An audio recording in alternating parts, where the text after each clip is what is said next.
Hey, good evening, everybody, and welcome to Pop Go the Writers. Since Paul's not here, don't know where Paul is.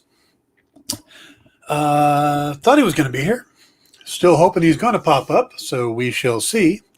But we'll see how the show goes with just me. It's been a while. I don't think I've done a Pop Go the Writers by myself, which is kind of interesting. It's more of Pop Go the Writer, but all right. We are going to talk about Book of Boba Fett. But before we get into that, let's talk about the new year.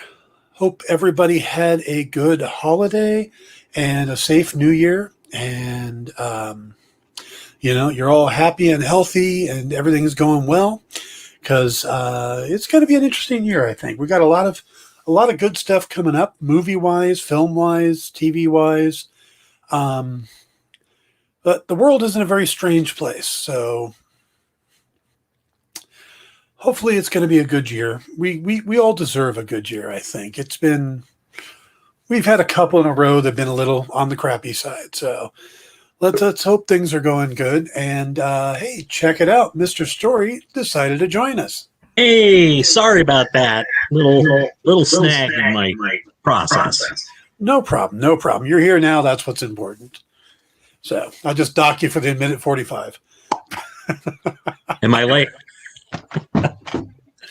But before we start talking Book of Boba Fett, I do want to point out two things.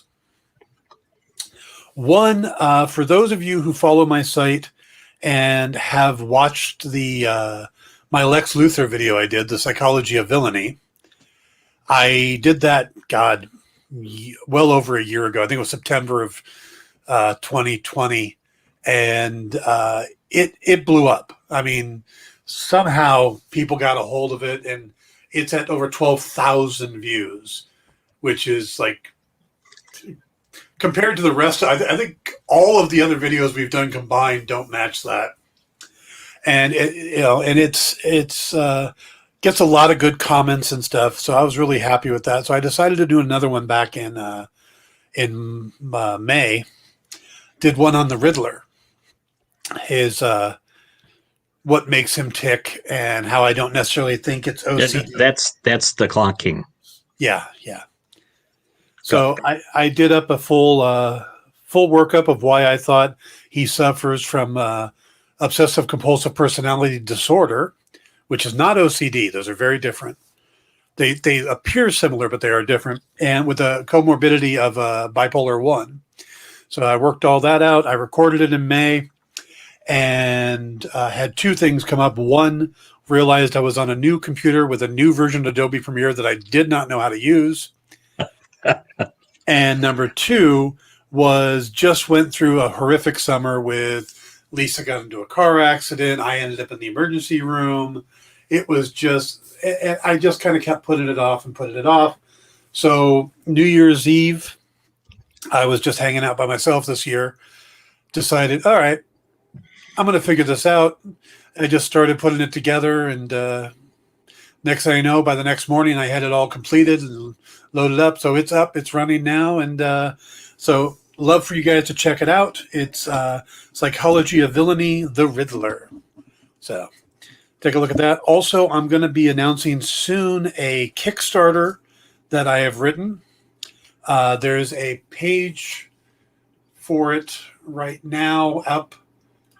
Should be able to find this real quick, but there's a page for it that you can be reminded when it is going to go. As soon as I find when it kicks off. Yes, when it's going to kick off.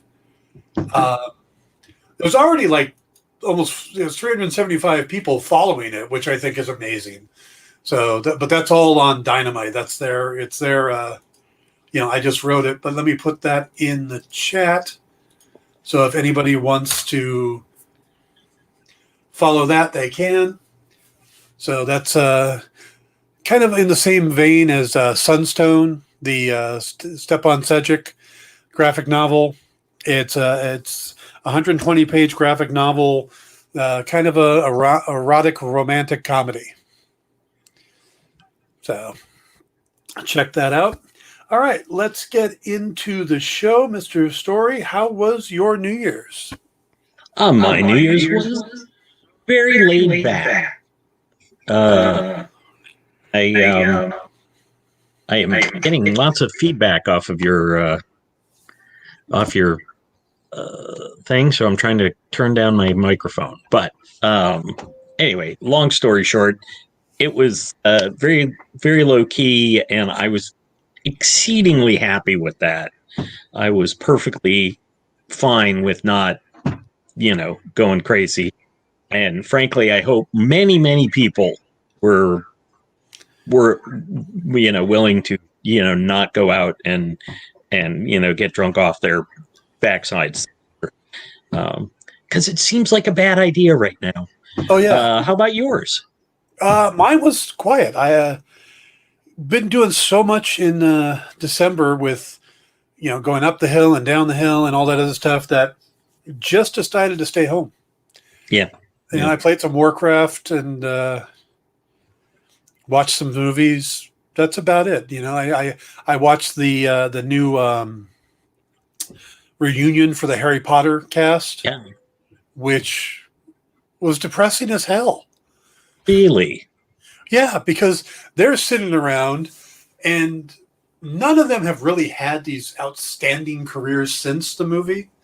They have little things here and there, but none of them.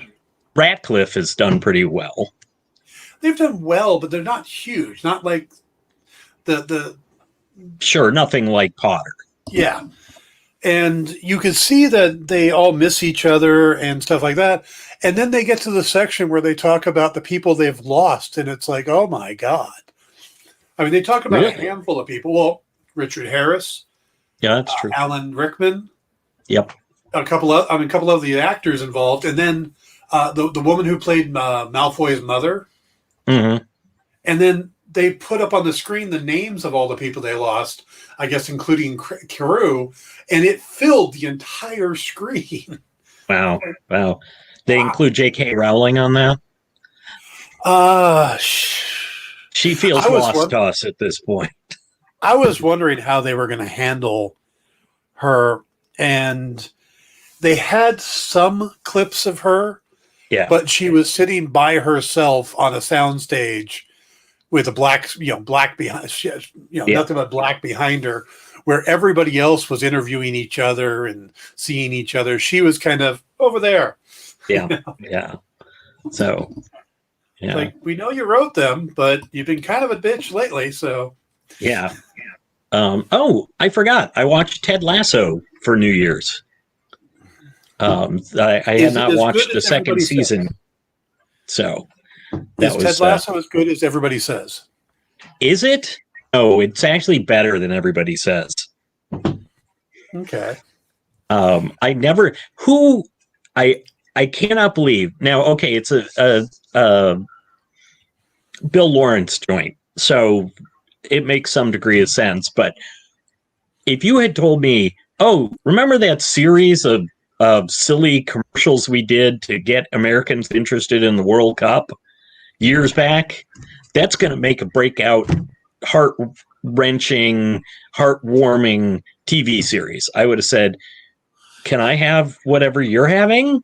Yeah, definitely.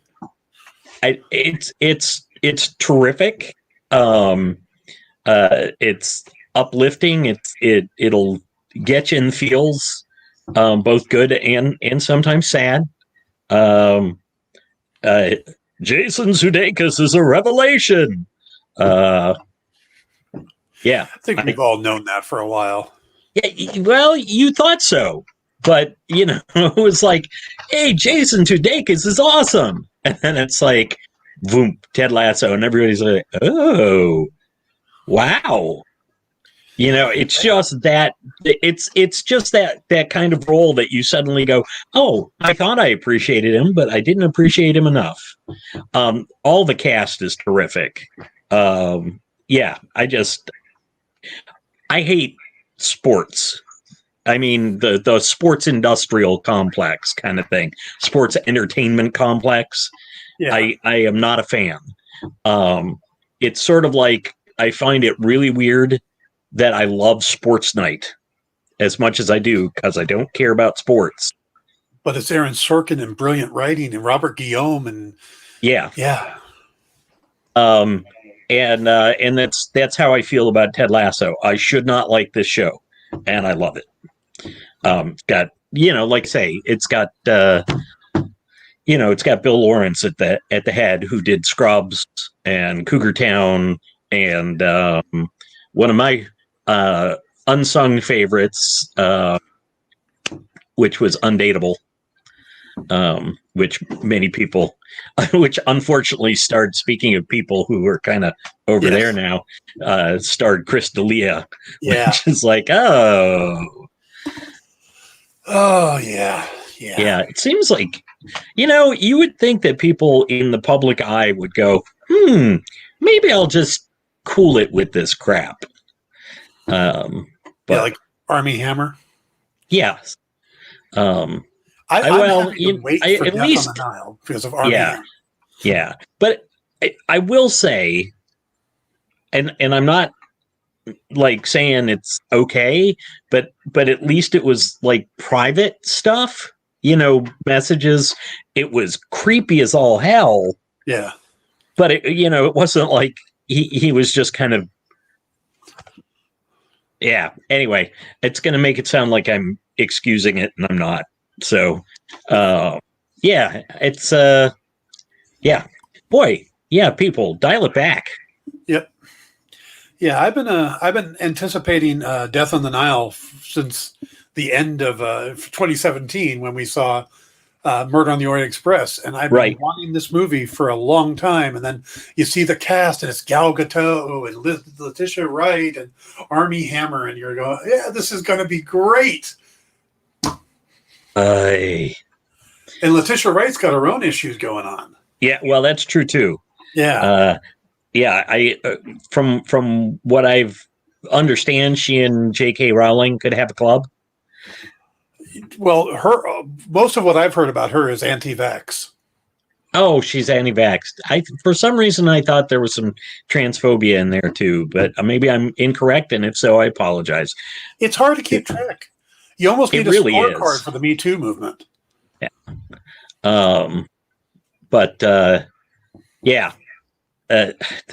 Anti-vax. Yeah. But anyway, and we got the anti-vax nonsense from Ted Lasso. I also after there some, I've noticed there's certain series that I haven't gotten to, or I started and didn't get back to.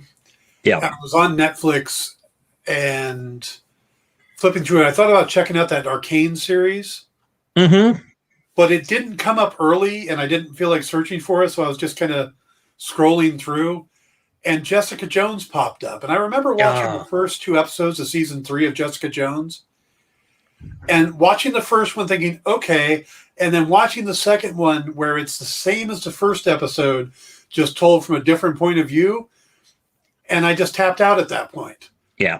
Like, that was horrible, and I don't like the character that, she just isn't very likable at this point. But I turned it back on last night and forgot completely where I was on it because it's been a long time. But I watched 2 more episodes and met Fool Killer, and I'm like, okay, this is starting to get good. I'm starting to get into this again. So I have to finish that series. I'm 5 episodes in now. Yeah. I started Arcane, by the way, a while back. And I think I got 4 episodes in, and I'm like, this is gorgeous. But it hasn't grabbed me. Like, people are like, oh, you got to watch this. You got to watch this. I'm like, okay, but and maybe it's not an issue of, I don't know the source material, but it kind of feels that way to me. Like I've got gaps, like I'm supposed to know stuff and I don't. Yeah. Which, that tends to bug me. So. Just had a thought pop in my head, and it kind of scares me, but. Uh-oh. Are we like the Waldorf and Statler of the pop world, pop culture? You bet your bit, sweet Bippy. Yeah, that's I've been Statlering and or Waldorfing for quite some time now. So welcome to the party, pal. That's yeah, I do sometimes feel grumpy. Like when we get to our main topic, I'm think I'm going to break out some grump. Wow, I think I'm going to be the positive one this time. Yeah. Wait, Statler and Waldorf, there isn't a positive one. I know, that's the scary it's part. awful. The fact that I even remember their names is scary. Oh, I love Statler and Waldorf so much. Oh, yeah. That's it. Yep. We probably should acknowledge the passing of Betty White. Yeah.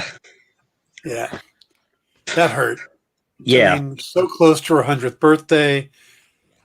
The fact that they're doing all this stuff for her 100th birthday, they've already filmed the party, and it's going to be in theater. They're going to put it in some theaters and stuff. And, she's on the cover of the magazine. It's like, is it like the Madden curse when you put somebody on the magazine cover? Why was Madden on a cover too? Because he just passed away as well. Yeah, right? He did. Yep. Imagine those two on the ride up together. Oh, that's funny. You assumed that Madden was on the way up. You assumed Betty White was on the way up. Oh, well, if Betty White wasn't on the way up because she earned it, she was on the way up to complain. Yeah. That hey, buddy, what do you think you're doing? I'm Betty White. One of my favorite things that she would do regularly was when anybody would, with her age and stuff, would say, "So is there anything in Hollywood you haven't done yet?" And she always answered the same way: Robert Redford. Yeah.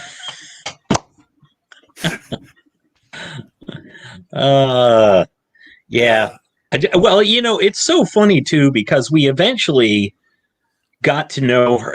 Like a lot of people now know her as her character from Golden Girls, who was the goofy kind of sweetheart of the naive. Meanwhile, those of us who are a little bit older remember her from Mary Tyler Moore, where she was the sex pot. She was the Rue McClanahan character. Yes, exactly. Which I heard somewhere that they originally wanted her for Blanche. the Ruse. Yeah. So I thought that was interesting, but yeah, I mean, so many people just associate, but she has such a long and storied career, and was not. She was just and I'm probably going to get myself in trouble for it. So, but she seemed like a Hollywood broad in the best sense of that word. A take no crap from anybody. Yeah, and she used that word. She referred to herself as the luckiest broad. Yeah. But just her history, there's so much about her that people don't know, like the fact that she had a talk show way before Mary Tyler Moore show and stuff like that. Yep. She had a daytime show, and she had, I don't remember his name, but a dancer on, an African-American dancer. Yeah. And complaints came in that they had this black guy dancing on TV in the middle of the day. And of course, this was 1930s, 1940s, 1950s, but it got a lot of complaints. And her attitude was, oh, well, then we'll have him on more. Yeah. And he did. And then her show got canceled. Arthur Duncan, by the way. Arthur Duncan, yeah. Yeah. Also, her role on Mary Tyler Moore was a one-time guest shot. Yeah, which also was her role on Hot in Cleveland, which was the last series she did. Yeah. She was supposed to just come on for one episode, and and then they went, "Oh, that's right, she's goddamn Betty White." Yes, that's right.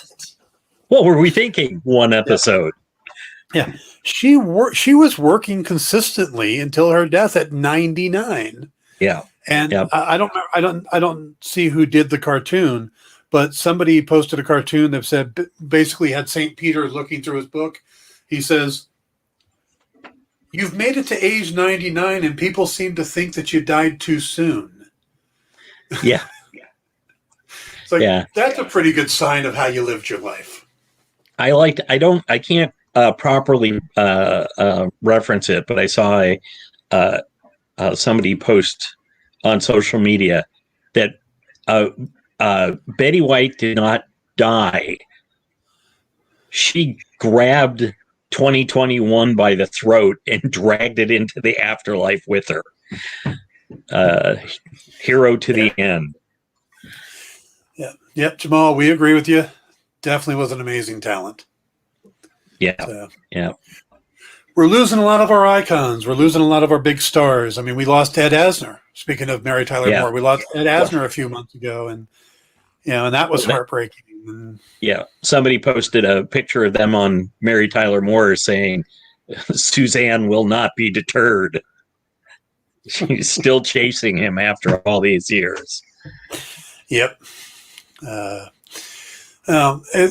yeah, it is. And it's interesting because I know that there are stars now, but I think part of it is with network TV stars from the 70s and 80s. They were in everyone's home, for so long. The series tended to run longer, and there wasn't as much to watch, so you weren't coming home and going, "Oh, maybe I'll just watch Netflix today." You tuned into one of the networks, and so you saw Mary Tyler Moore, or you saw these things, and they went on, Golden Girls as well, and so there's sort of these are the people that were like in the fabric of our lives, which I don't mean cotton. Yes. I knew where you were going with that. I just realized I said that. It was like, oh crap, that's Logan. Cody says Golden Girls is the best. I have very fond memories of watching it with my grandmother. And good evening to you too, sir. Hope you had a good holiday. I look at some of those older shows, and it's like even when we were young, we would see these older shows. Yeah. Because that's all that was on. You didn't have cable. It's like Bonanza ran from 1959 to 1973. Yeah. That's a long time for a TV Western. And then wasn't it serial or syndicated as Ponderosa while Bonanza was still running? Something like that, yeah. Yeah. Or MASH was 16 years. It was, I think it was already in syndication before it ended as well. Yep. It was in syndication before it ended, because that's how I watched it. I'd watched it in all the syndications, and I'd catch the new episodes on Mondays. But the whole 100 episodes, so you could go to syndication thing was huge. And nowadays it's like, no, hey, we got the Sports Night, 2 seasons. We'll put it out on disc. It's great. Yeah. Or anything on Netflix, it gets 2 seasons. Yeah. But I was talking about Gail Simone is going off today about Bonanza. Was on Twitter, and she was talking about the thing that surprised me about Bonanza is that when it started, Lorne Greene was 44 years old. But his hair was pretty white already. It was. Pernell Roberts and Dan Blocker were 31. That meant he was playing their dad and being only 13 years older than them. Right. Wow. But the Old West, things were different. Yeah. Yes. All right. We should probably get to our main topic. Speaking of elderly shows like The Golden Girls, Book of Boba Fett.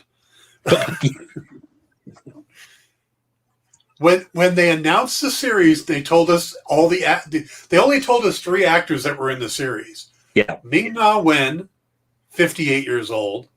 Jennifer Beals, 58 years old, Tamora Morrison, 61. Really, I didn't realize he was that old. Yep. You know what really kept me up, and this happened to me before. Jennifer Beals showed up on camera, and I'm like, I know that actress. Who's that actress? And I like ran through several people, and then I see the credits and I go, like, of course that was Jennifer Beal. I like the last time I went, who is that actress? Now, at least this time she was heavily made up. Yes.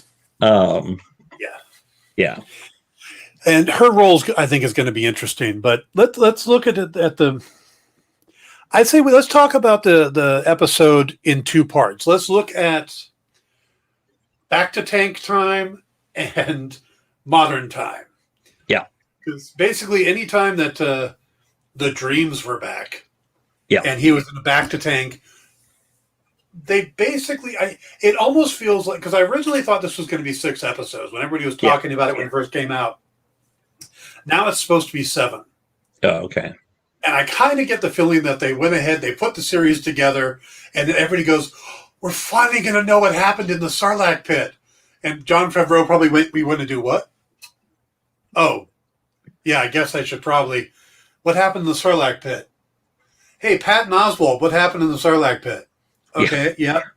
Gloved hand out of the sand. I like that. Okay.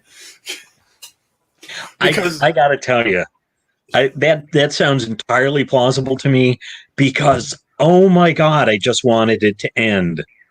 Every time they went into one of these things, I'm like, I don't care.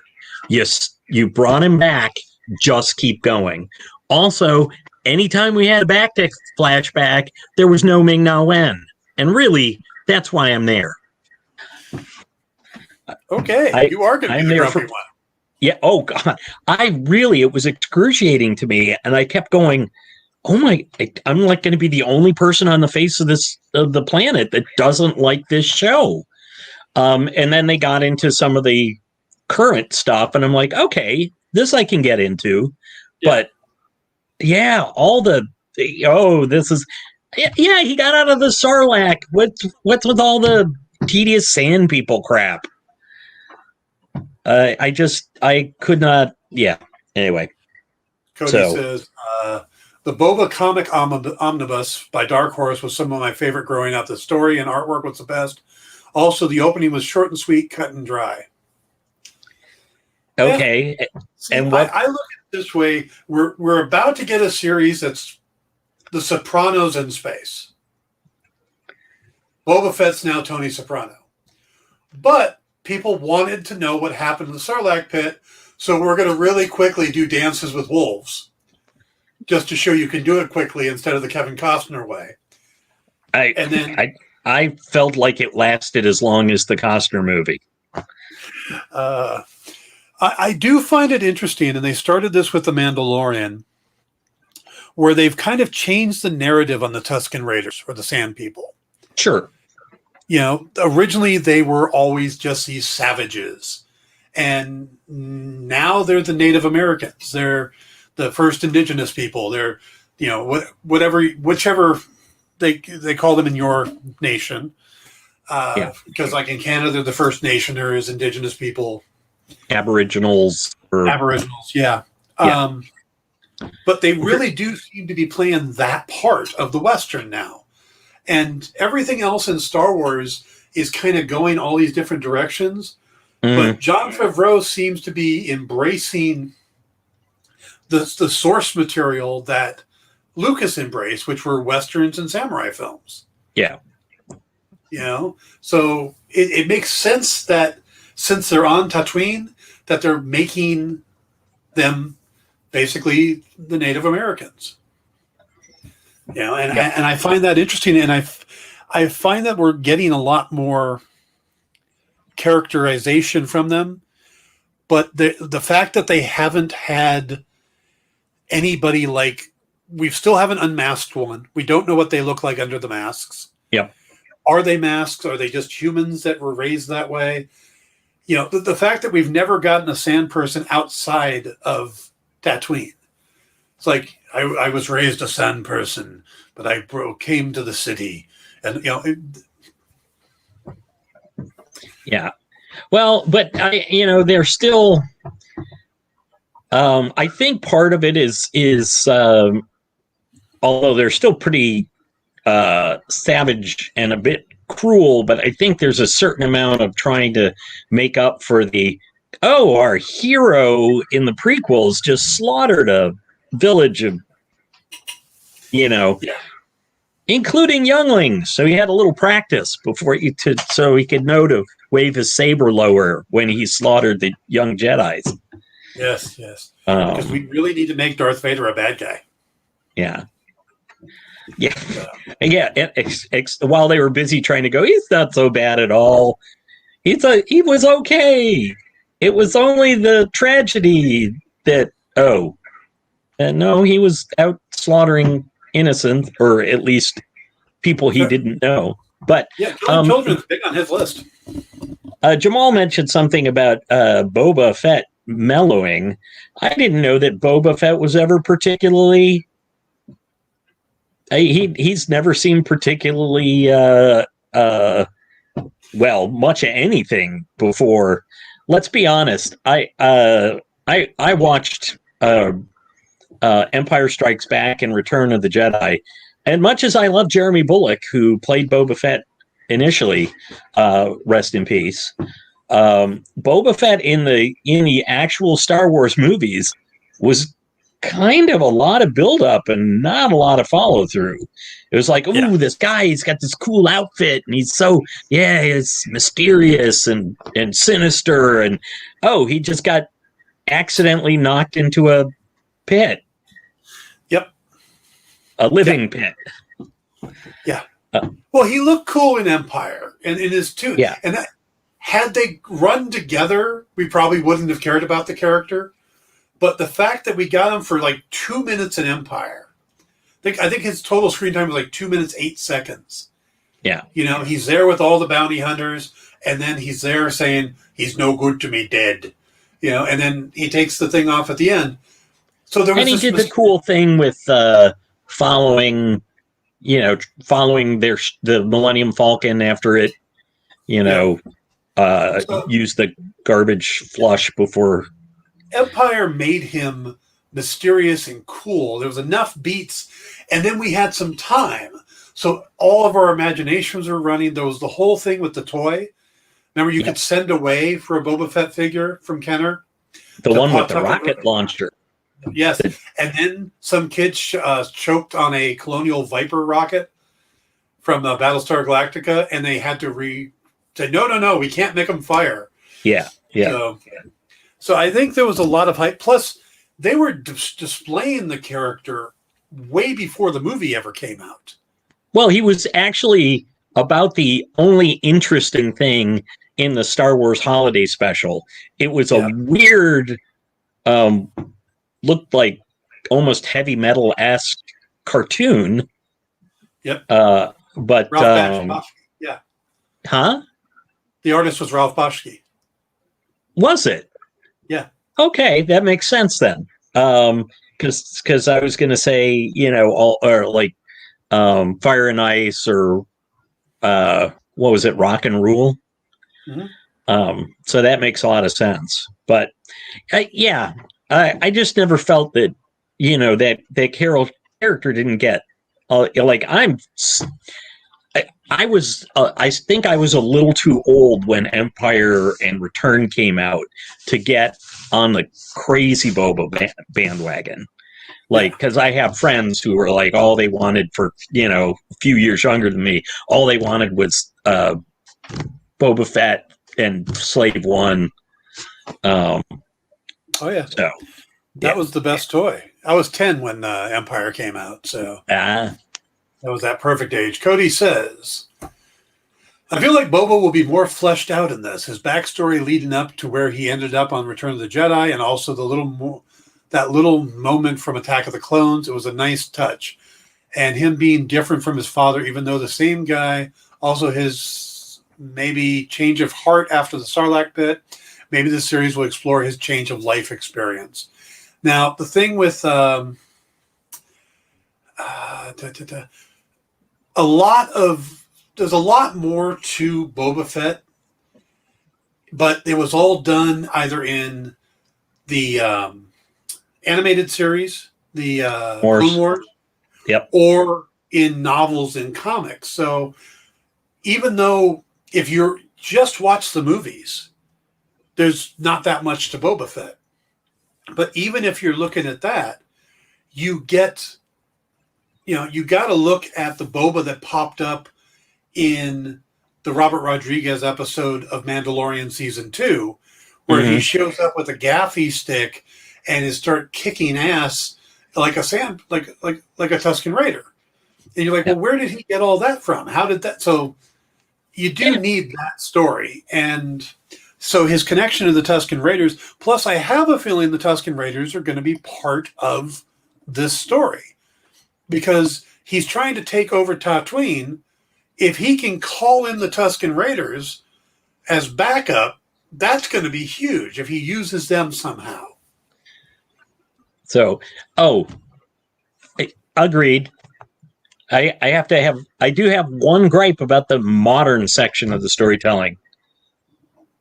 Oh no, a bunch of guys set up around us with force walls. It's a shame Boba wasn't wearing, I don't know, a jetpack.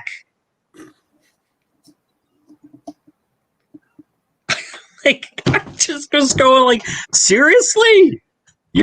He's in the middle of this thing. Oh no, we're encircled. Somebody said, oh, it was probably because he was afraid that the jet flames would toast Fennec.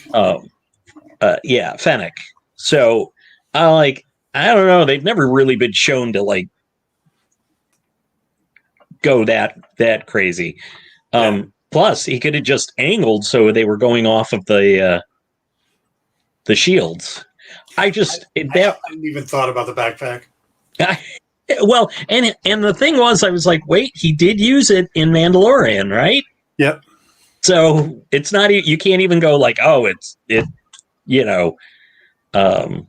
doesn't work right now. Yeah. Yeah. I maybe it's not fueled up. I not. That was the one thing that bugged me about the modern segment. Good Lord, the segment with Fennec going after the assassins, so good. My thought on that is, I think with Robert Rodriguez, he does great action. He does very interesting aesthetics.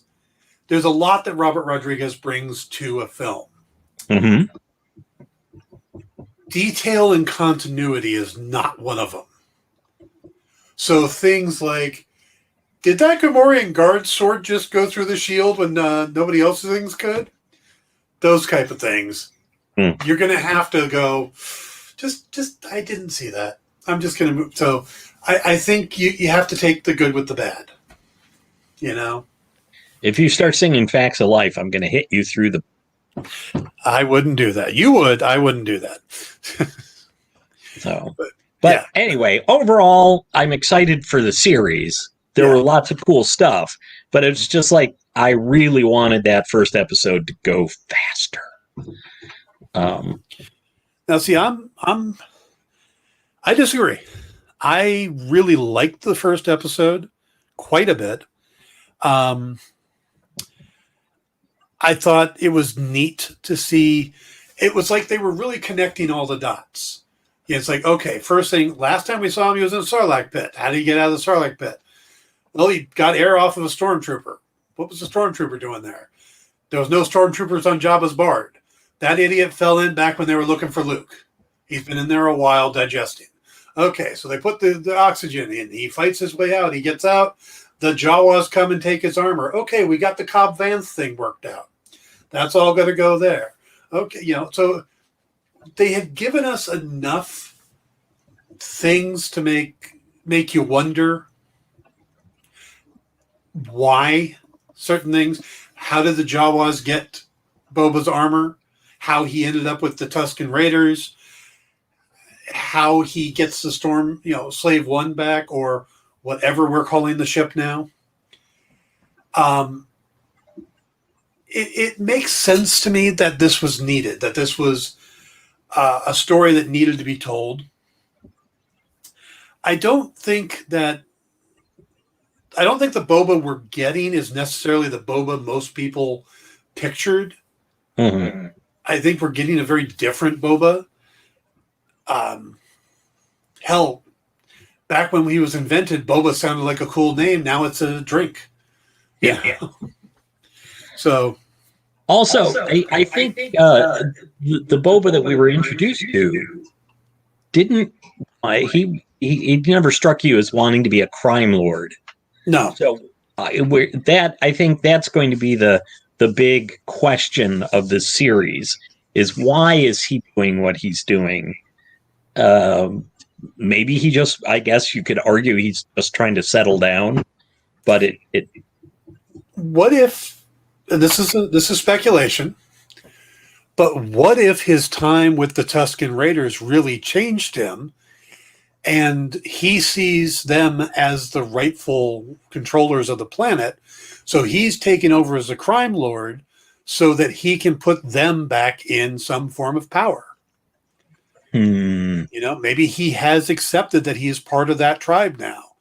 We get that at the ending when he saves the kid and they come back and the chieftain hands him the little melon thing of water, of liquid,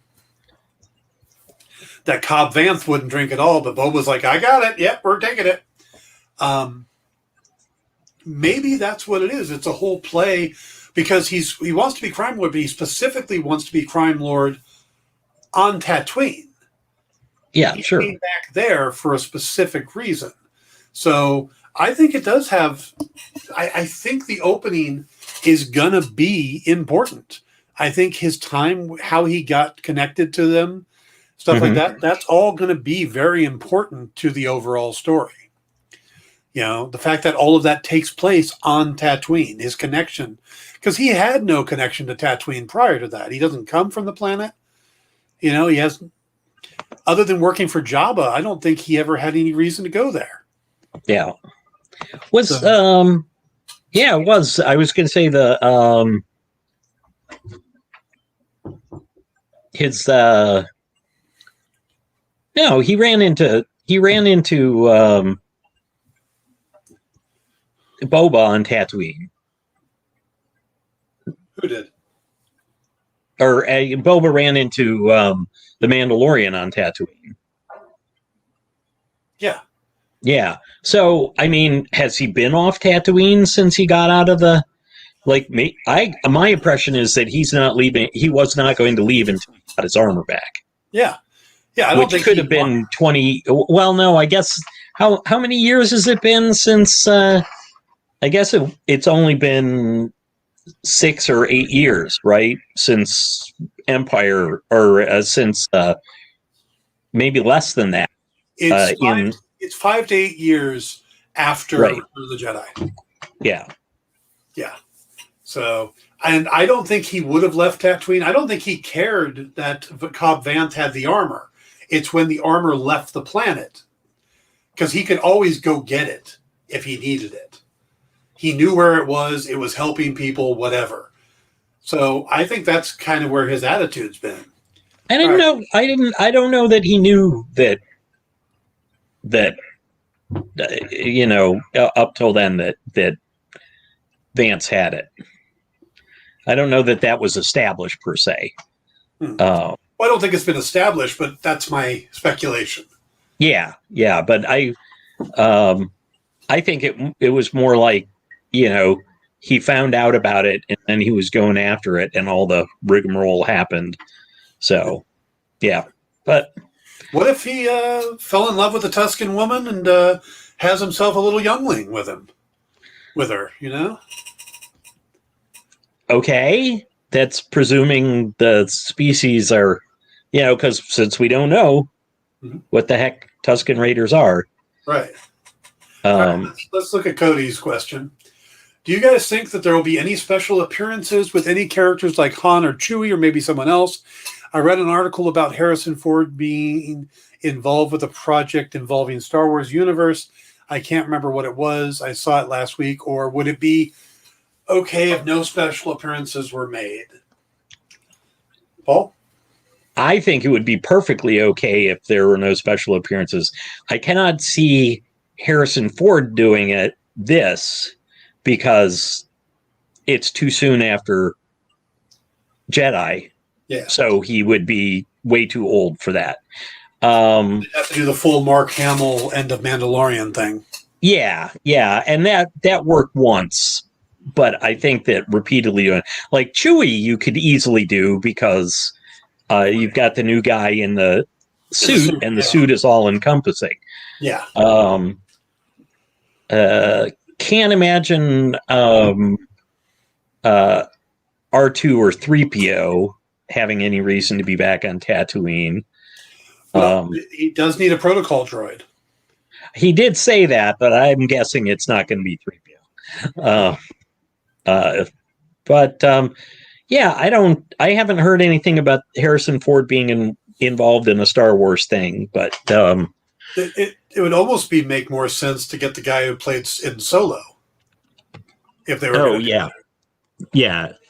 Although he may be a little too young, but yeah.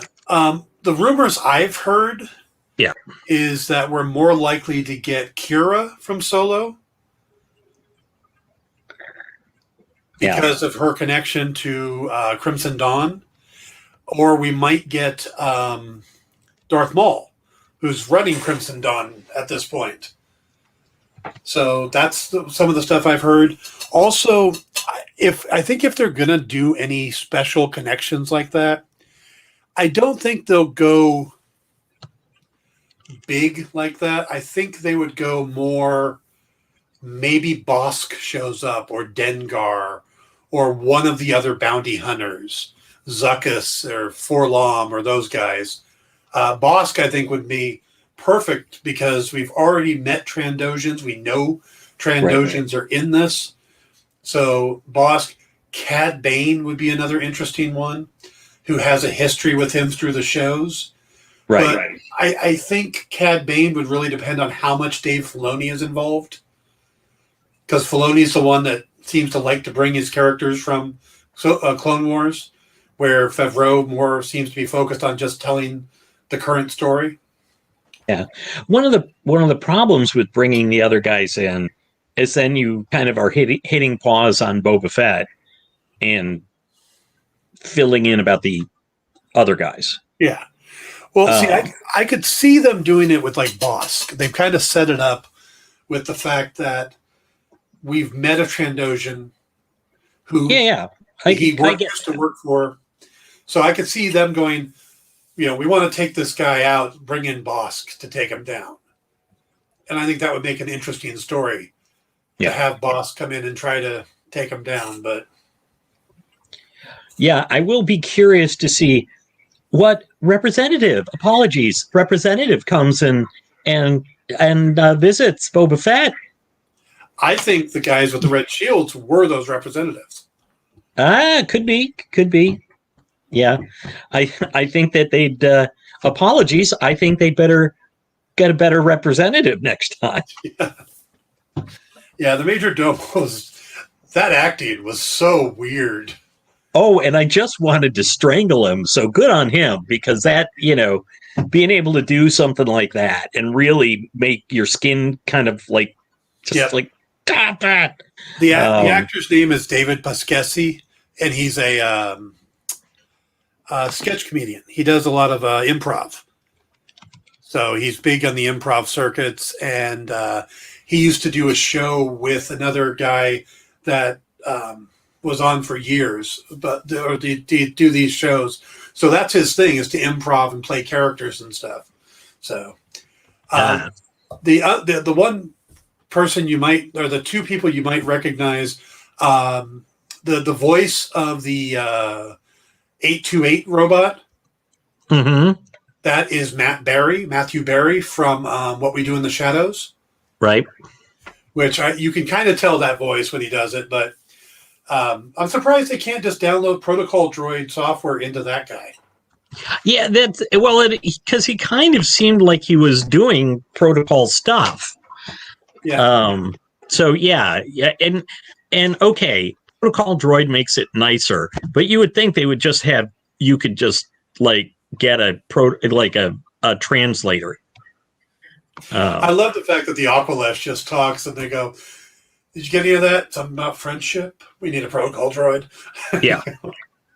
But the other person that you probably didn't recognize, but Robert Rodriguez himself played Doc Strassi, the Trandoshan that came in and offered the Wookiee. I did not realize that the guy in the mask and the claw hands was Didn't that sound like Robert Rodriguez to you perfectly? You know?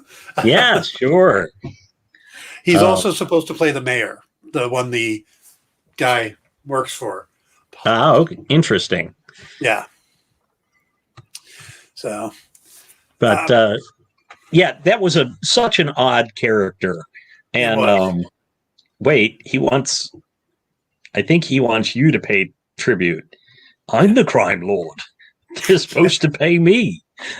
There was more humor in this series than I thought there would be. Mm-hmm.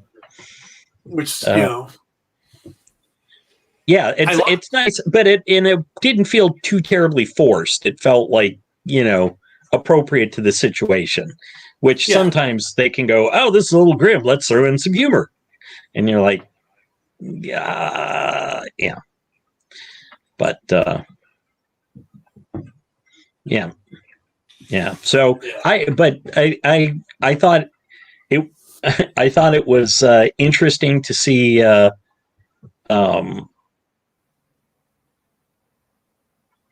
but I used to work for that guy. And I did love Fennec's response. Weirder for him. Yeah.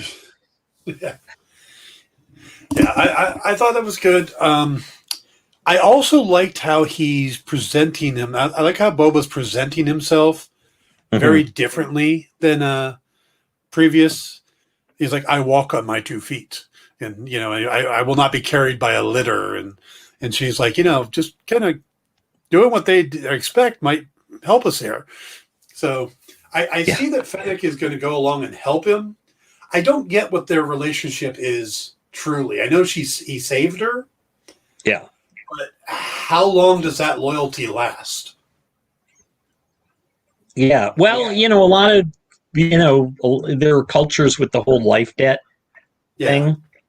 So I could see that she might be in that kind of position where it's like, nope, saved my life. It's now or she might just think that she's going to go along with the good thing. Yeah, could be. Because if he does become the crime lord of Mos Espa or Tatooine in general, then yeah, she's going to be pretty well set. True. Maybe she'll get a shinier helmet, if you know what I mean. Yes. I'm going to throw this out to Jamal and Cody, because I haven't watched much of the Clone Wars. I don't think you've watched any of it, have you, Paul? I've watched all of it. Oh, you have? Yep. Oh, yep. Okay. Start to finish. Then this is to you too. The thing that surprised me when we met Boba before was when he got his armor back and he made that promise that you and the child will not be hurt. And he extended that to getting the child back because the child was taken during the deal. Right. Is that the character that they built up in Clone Wars? Because that seemed off for me, and I had to rethink Boba Fett when they did that.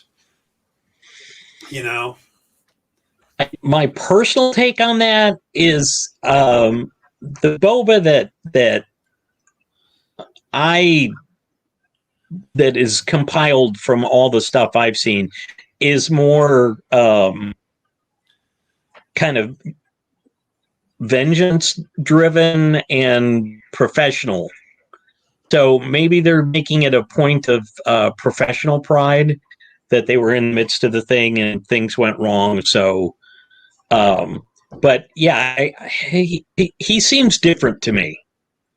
Yeah, maybe he's past the vengeance part. Maybe that's life with Yeah, the Tusken Raiders have changed him, could be, mellowed him. could be. Maybe it's something in the melon thing, something in the water. The water shells. Yes, yes. So, But all right, let's talk about the. Yeah, I know you weren't a big fan of the past, for the flashbacks. to be honest, I didn't mind the content so much as I just thought it was weirdly paced. Hmm. It tended to kind of like stop things dead Yeah, to me. And when it started, I was like, I don't like dream sequences all that much. yeah. So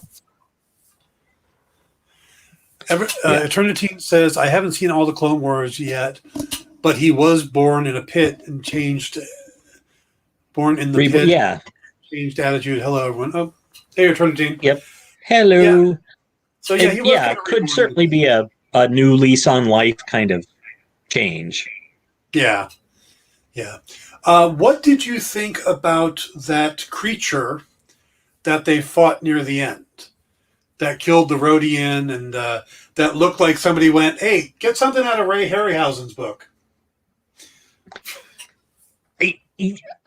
Uh, I liked the reveal. I didn't love the creature so much. I like it didn't. I out of kind of all the new creatures that we've seen, Yeah.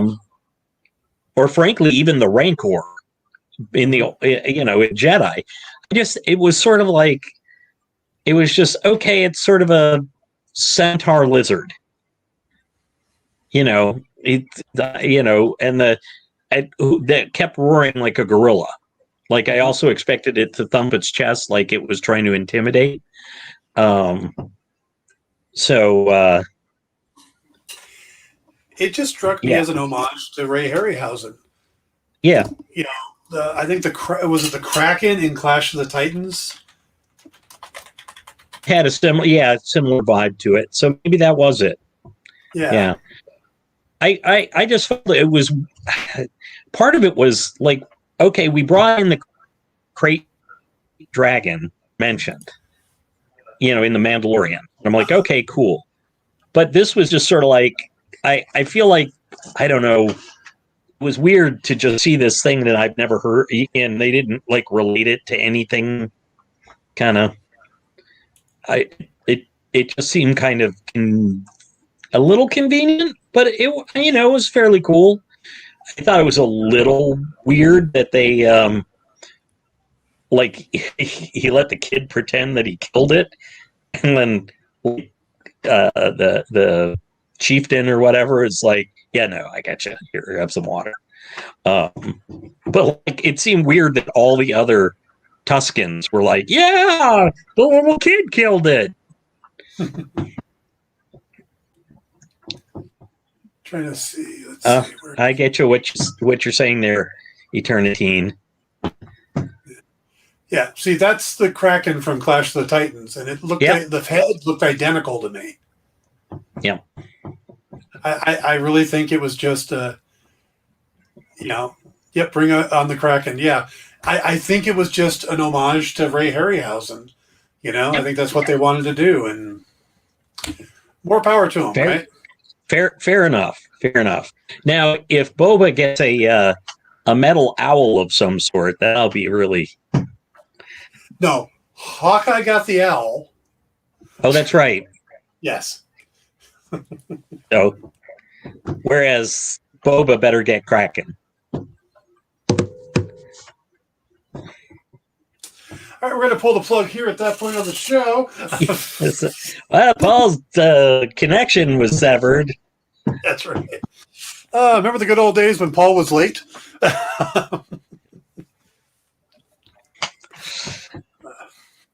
What do you think of? Let me get the name right.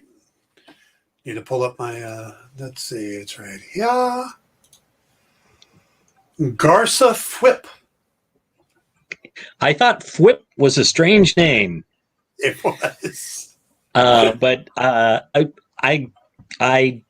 kind of liked her. I got the feeling she was playing Boba with her effusive, "Oh well, everything is yours now," kind of stuff. So I'm watching her. I think that she's going to turn out to be much more insidious, much more dangerous than she came across. Whip. Yeah, Garza's Fwip. I think she's either going to be much more dangerous or she's going to end up being an ally. Well, could be both. Yeah. Yeah. I mean, they are trying to do a crime lord, Godfather, Sopranos thing.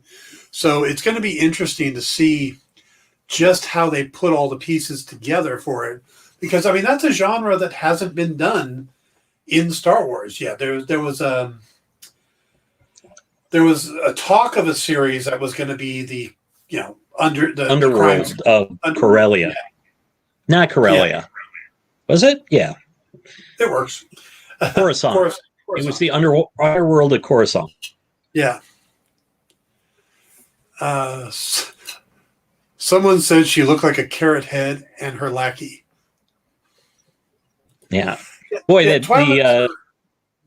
guy was. Yeah, the guy was quite. We haven't seen a hugely buff Twi'lek before. Yes. That I can remember.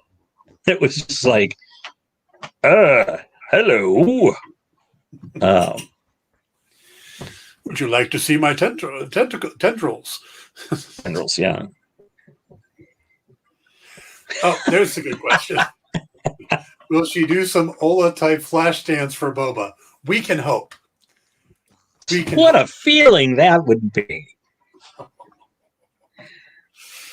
Oh, the puns. I thought we'd leave them behind in 2021. You thought we'd leave them behind? You're a maniac. Yeah, I saw that one coming too. Cody says, interesting seed-like or shell-like creature with the water that they're digging for. Here I am thinking the moisture evaporators were the only thing with water.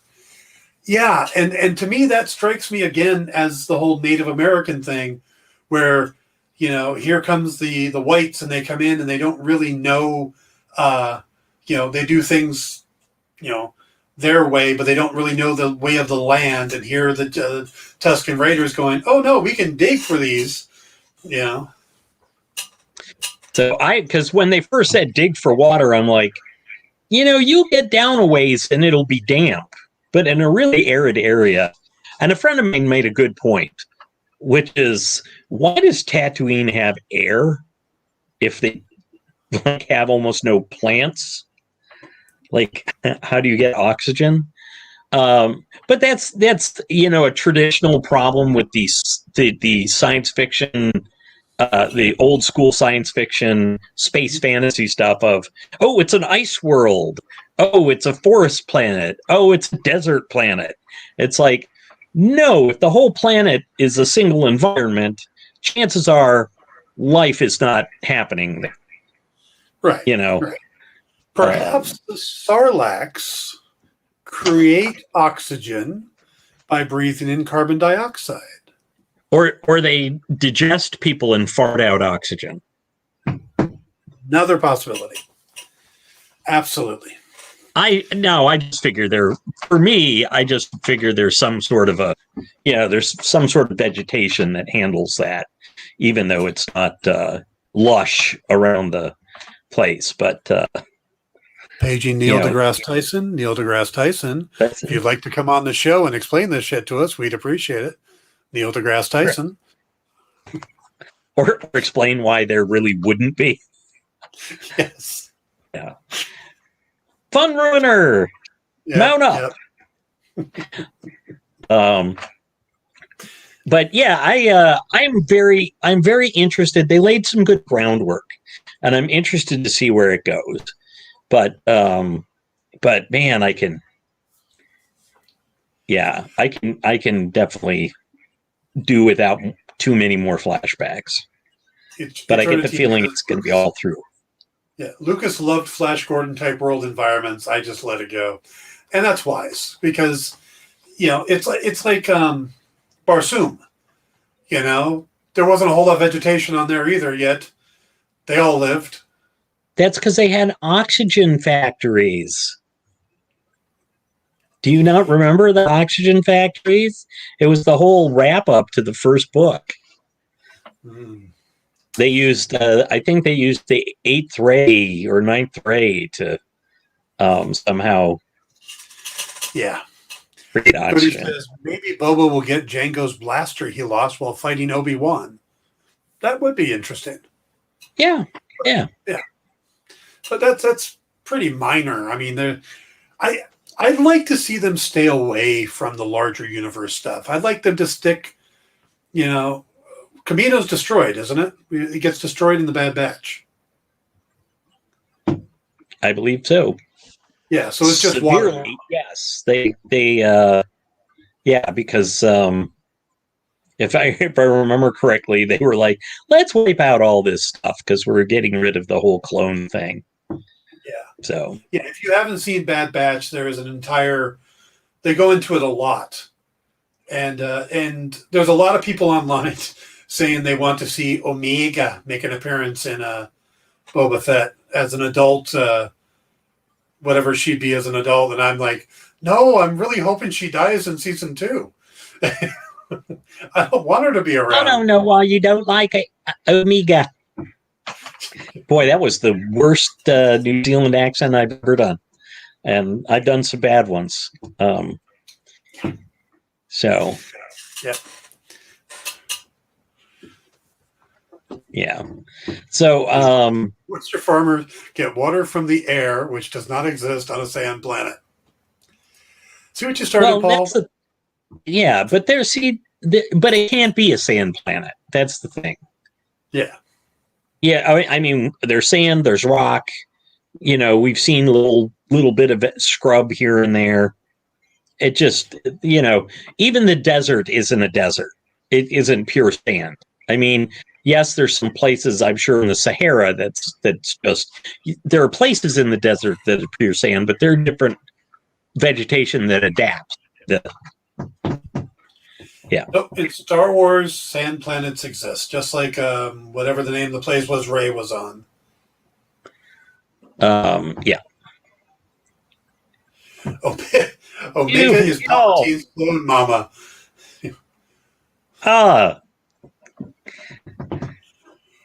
You make me sad. It's just so wrong. Oh. Yeah. So wait, does that mean Rey is Omega's granddaughter or something? Yeah. Let's go on to something else. Hey, that scene where Tusken Kid takes Boba and not Greedo looked like the place Luke grew up. That was interesting. It does, but someone pointed out that they took him to basically a moisture farmer house. Yeah. And there's a good chance that all the moisture farmer houses are kind of built the same way. I mean, why wouldn't they be? Yeah, that was. Like, I think that was purely. Yeah, the idea was, first you'd get that feeling, but and quite honestly, it could have been where Uncle Owen and Aunt Beru lived because they weren't living there anymore. True, they did lose the place when they died. Someone else would have taken over. Yep. But Boba Fett was taking place closer to Mos Eisley or Mos Espa than Mos Eisley. Although apparently he did feel like Luke did mention trying to go to Anchorhead, and Boba said if we can get to Anchorhead, I can get us off world. So Anchorhead is kind of like Barstow. There's nothing really there, but it's just where all the buses converge and So it's not as big as Mos Espa. Espa's the big Mos Espa. I believe is the capital city of Tatooine. Yeah, it's not, and it's not as tidy as most Pelagos, which is really small. Yeah. Prefab oyster farms from Tatooine Realty Company. Exactly. Yeah. Yep. They roll them out. They pre-make them.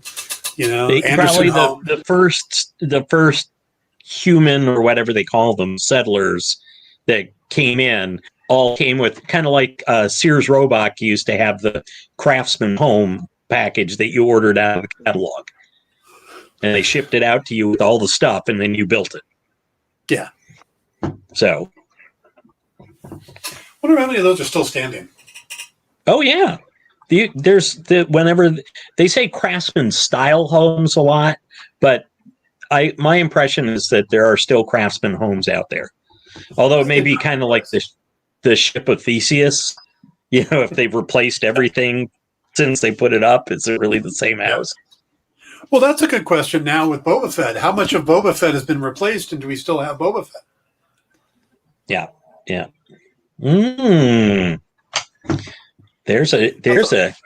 That's a puzzler to ponder. Yeah, he's spending a lot of time in the back to tank. Yeah. Well, I get the feeling that he had a huge amount of damage while he was with the Tuscans because of the sun exposure. Yeah, and he didn't really have any access to medical treatment, so he's probably getting all and wasn't it you that was speculating that he may not be as healthy as he comes across? Yeah.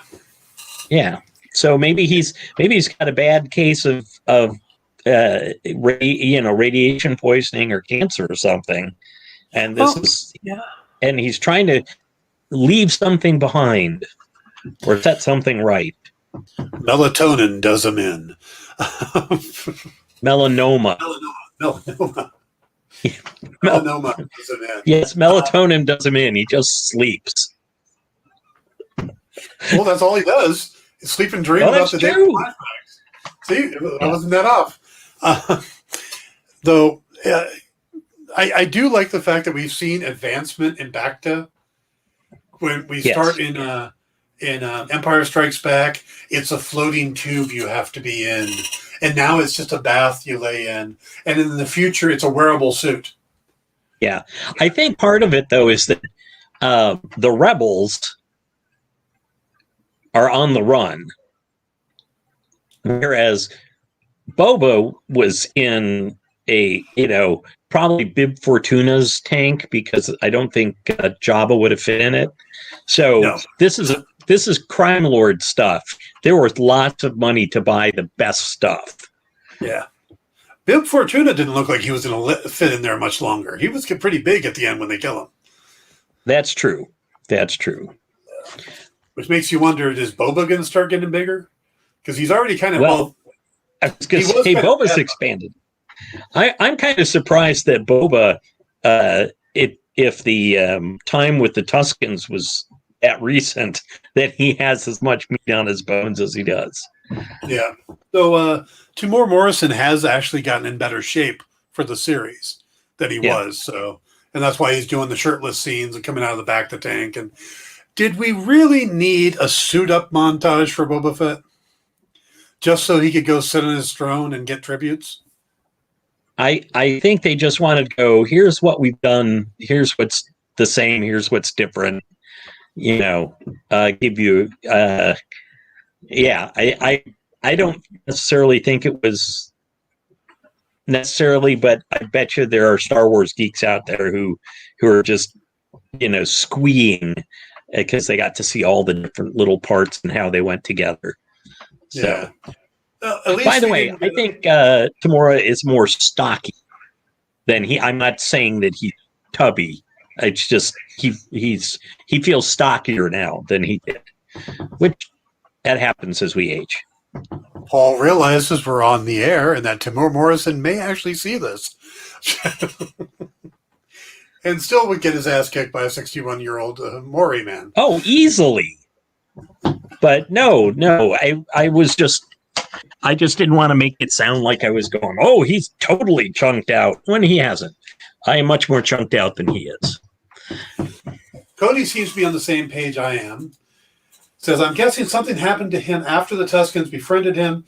Maybe something happened to them and he needs to take over the crime world to get payback on a company or whoever killed off the Tuscans. I think the Tuscans are going to be a part of it. I think they're going to come to his aid or his rescue. He's going to have them in kind of his back pocket if he needs them. They be his enforcers? Yeah. Yeah. And it's a way we've never seen them done something like that. They've always just been these characters. So it would be interesting. I mean, in Westerns, eventually the Native Americans became characters more so. They would travel and they would become more the leads or, the sidekicks or whatever, like Tonto. So they would become people. Yes. Instead of, the equivalent of yellow peril, red peril, however you want to call it. Yeah.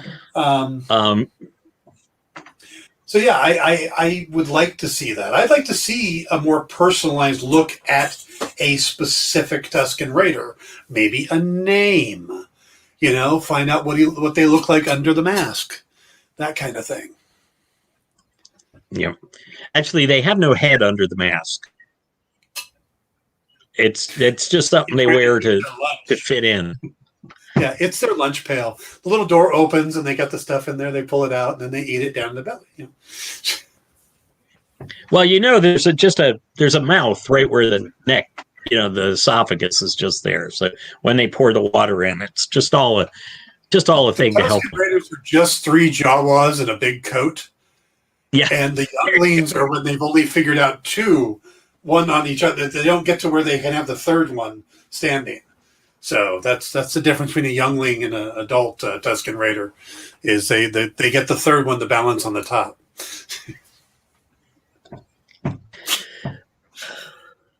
And that way, they travel that way to hide their numbers.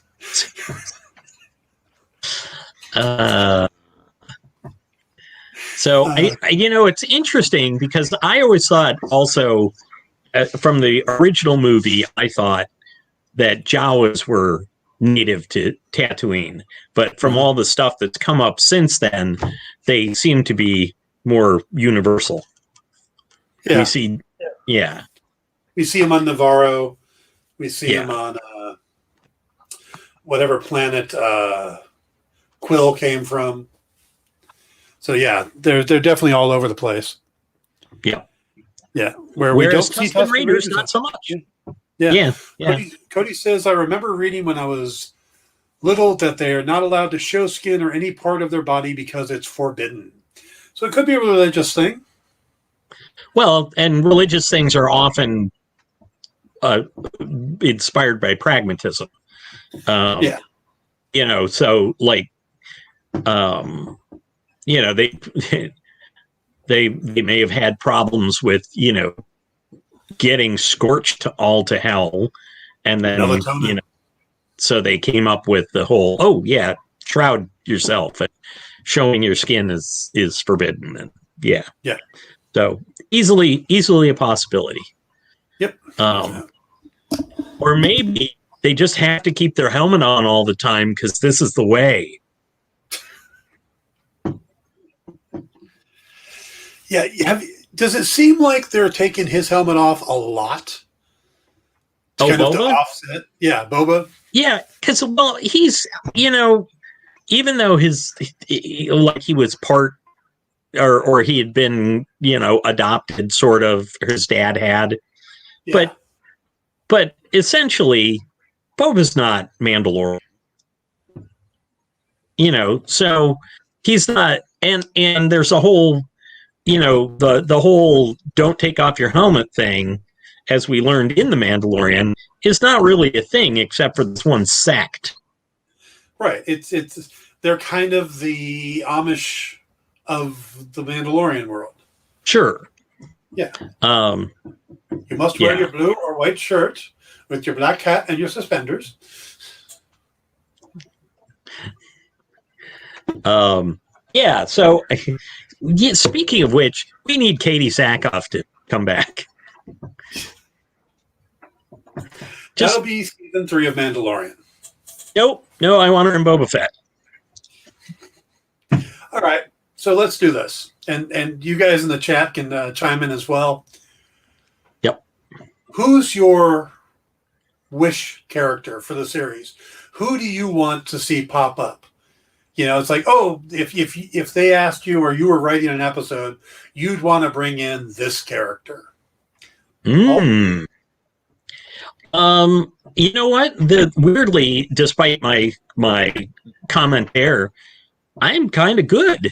I don't necessarily want them dragging in a lot of other characters. I'd be interested to see if they bring in a Hutt who objects to Boba trying to take over Jabba's empire, because the Hutts are a pretty solid crime family, or a crime empire, really.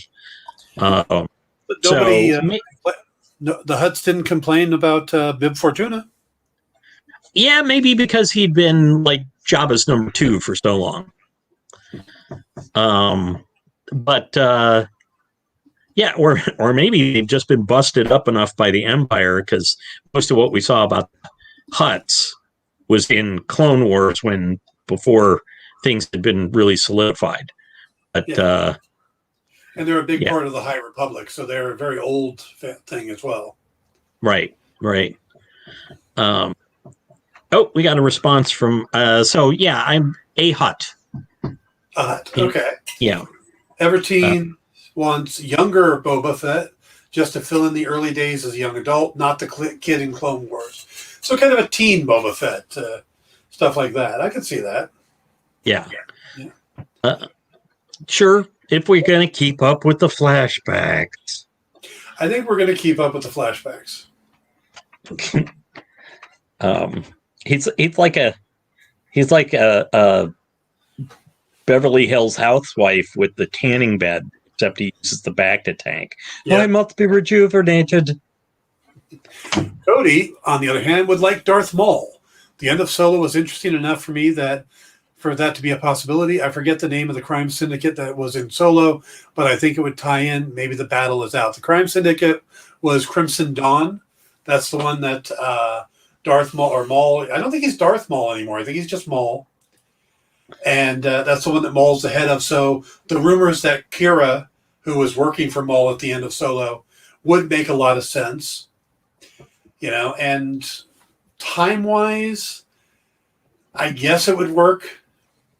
Yeah, I believe his name afterwards was Shopping. Shopping Mall. Oh, half off.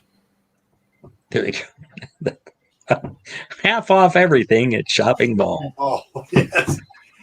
True. Danny Logan is now grown, so he could play a 20s or 30s Boba. Absolutely. Yep. Who I would like is Bosk. Said him earlier. What? Yeah.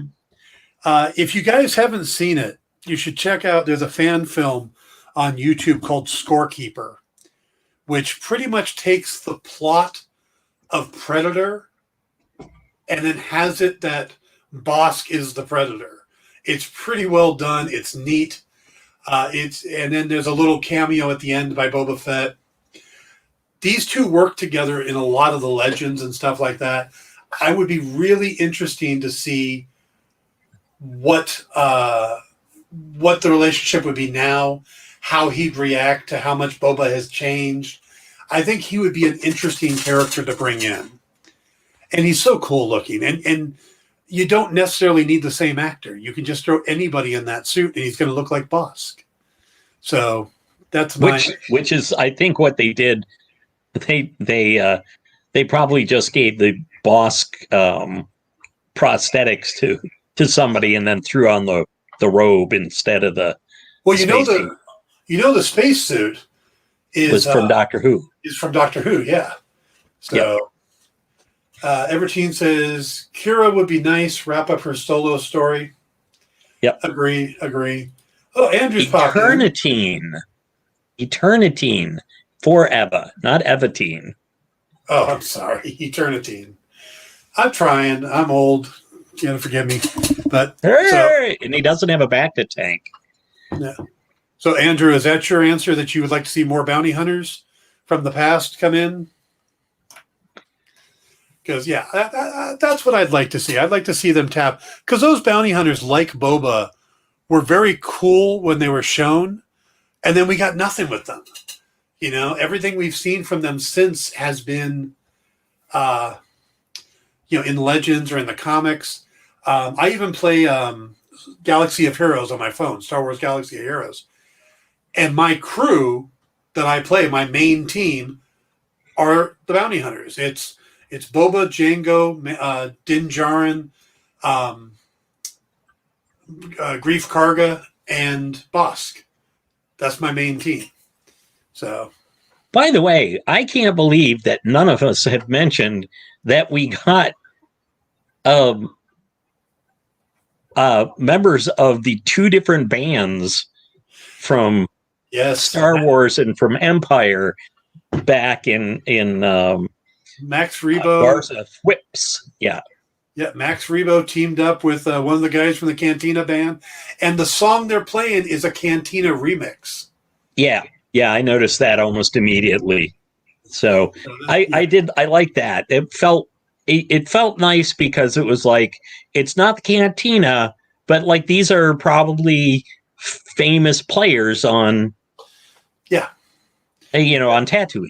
So all right. Eternitine says Boba could bring the band back together, just have all the Empire hunters come back for a Seven Samurai episode. Oh God, that would be awesome. That would be awesome. Okay, Andrew says, side note, in my world, there would be a loose trilogy of Solo, Lando, and end with Kira. Okay. Yeah. Well, there is a Lando series coming, but we don't know who's going to be the lead.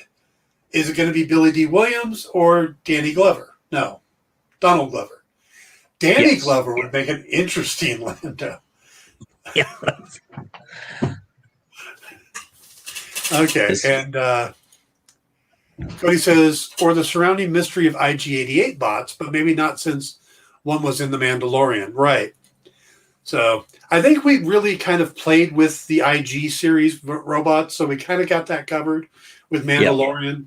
I think because we're already getting Trandoshans, I think Bosk would be great. I'm curious about Dengar, but he looked like he was about to die when we met him. He was all that just like. I think they were going for kind of a leprosy look. Yeah. Old traditional, and that's not modern day. There are a lot of medications and whatnot that. Yeah, but Danny Logan and Danny Glover in Danny's Home, a Star Wars story. I could write that. I so hope that they get Donald Glover. He was a highlight. That's what Andrew says about. Yeah. Yes. I like the Solo film a lot. And I would be happy if they made a sequel to that or they continue that storyline. And I was fine with I cannot think of that kid's name who played Solo. Was it Ensort or who? I can't ever remember his. Looking it up. I'm looking it up right now. Aiden Einrich. Is it Aiden? Alden Einrich? Alden Ehrenreich. Ehrenreich. I would just like to see him in Doctor Strange 2, because then you see Benedict Cumberbatch, Chiweedle Ejiofor, Alden Ehrenreich, and you're like, okay, we now have our eye chart for the rest of our life. Yeah, here we go. Chiwetel Ejiofor. Chiwetel Ejiofor, yes. I always say Chiweedle because it's how you spell it. Yeah. And when I was working for Bleeding Cool and I'd have to spell these names, I would phonetically, she would tell. I get you. Yeah. Holy crap. We zoomed through that hour and a half. We did. So we're going to have to close the book on the Book of Boba Fett. Chapter 1. Put in that bookmark. We will be back next week for that. And we're going to be coming up to 1 year doing Popco the Writers soon. We started in January 12th, I think it was. I have to double check. But, right after the debut of WandaVision in January of last year. So, been doing this for a year. Who was your original co-hosts? Dan Taylor and Rosalinda Diaz. Okay, I was wondering if they were both co-hosting at that point. Yeah. I started with 3 with the idea of bringing a rotating 4th person in. And then I just stopped trying to get more guests. Every once in a while, I throw Andrew or Jim an invite. And I guess I should have invited Jim because he usually starts series with us, but this wasn't Marvel, so yeah. And was the beaver. There you go. Yeah, there you go. All right, folks, we're going to end it here. Thank you all for tuning in. Please check out the Psychology of Villainy video. Let me know what you guys think. And we will be back next week. Paul, have a great week. You too, Dan. Good night, Eternitine, Andrew, Cody, and Jamal, and everybody else. And